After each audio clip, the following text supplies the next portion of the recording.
Hey, what is up, everybody? This is Steve Breach coming to you on the upcoming weekend of UFC 205. Easily the biggest UFC show of all time. It has taken UFC a long time to break into the New York City market. Of course, this is a court battle that went on and on and on for years.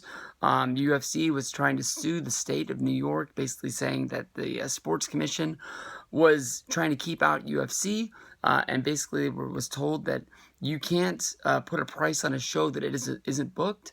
So basically, UFC booked the show to go into New York, into Madison Square Garden, and because of that, basically the Sports Commission just basically folded, and UFC is now being brought in because of the fact that UFC is going into Madison Square Garden, one of the biggest houses that there is in the United States because of all the history that has gone through there. Whether if you're talking about Ali versus Frazier, you talk about Brock Lesnar versus The Big Show, SummerSlam 1991, just everything that goes down there. The Garden is always looked at as one of the biggest houses that there is, even though the Madison Square Garden doesn't, hold more people than, say, like the Barclays Center does.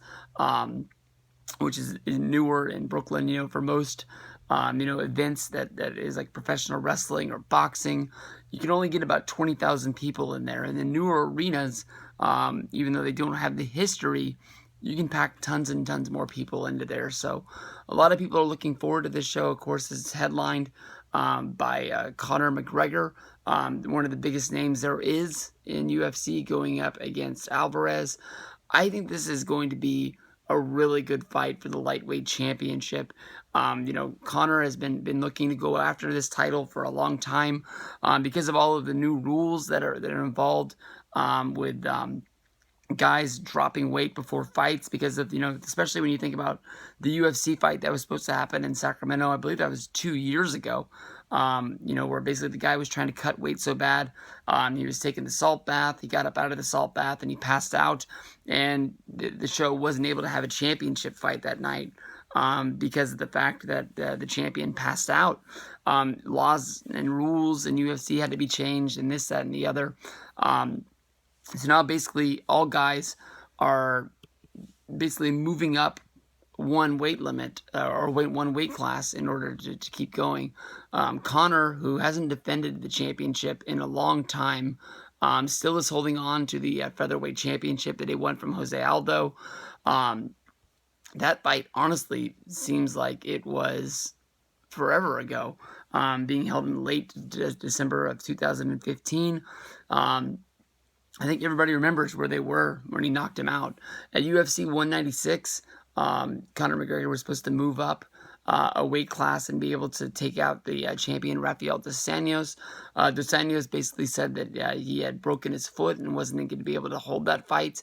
That's when Nate Diaz stepped in at the last minute. Honestly, in my opinion, Conor McGregor, he has excuses of basically saying that he wasn't training for Diaz.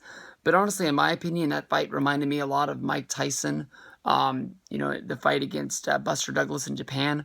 It just seemed like, honestly, Tyson was looking forward to fighting Holyfield. He looked at Buster Douglas as it was a cakewalk, didn't train as hard as he should have, didn't come into that fight 100% ready, and he got knocked out. And that's just the way it happened to Conor McGregor. Conor McGregor in the Nate Diaz fight, you can see it. He was throwing everything he had at Nate Diaz. Nate Diaz wasn't a guy that was going to go down, and that's why Conor McGregor went for the takedown, because Nate Diaz was hitting Conor as hard as he could, and I don't think Conor wanted to be a guy who got knocked out. I think that would have hurt his rep more than tapping out to Diaz. So Conor went for the submission, didn't get it, and Nate made him pay with the rear naked choke. This is going to be a really good fight because Eddie Alvarez is the guy that's coming in to UFC 205 as a guy that he ain't going down for nobody.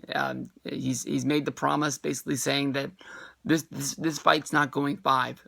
Basically, somebody's going to get knocked out or somebody's going to tap out before this fight goes to distance. And I think that's the way everybody wants this fight to go. When you look at the UFC 205 card, it is filled with, I believe, 4 championship matches. Chris Weidman coming off of his loss to Luke Rockhold. He's going up against Yoel Romero. That's going to be a good fight. Miesha Tate, coming off of her loss of her championship, is going up against Raquel Pennington. Frankie Edgar is fighting on the pre-show in the main event. Liz Carmouche fighting on this card as well. This is packed. One of the best cards that UFC has honestly ever really put out there. I'm going to be cheering on Conor. I'm hoping that he wins. I want to be in his corner. Eddie Alvarez, I know, is a guy that you can't be taken lightly. So this is not a pushover. This is not an easy fight for anybody. Anything can happen. Conor McGregor looked like he was going to walk through just about everybody. Had a bad night. Got knocked out by Diaz. So we'll see what goes down on Saturday. I can't wait to be ordering this fight and be checking it out. Hopefully you guys will too. Peace out. See you guys down the road.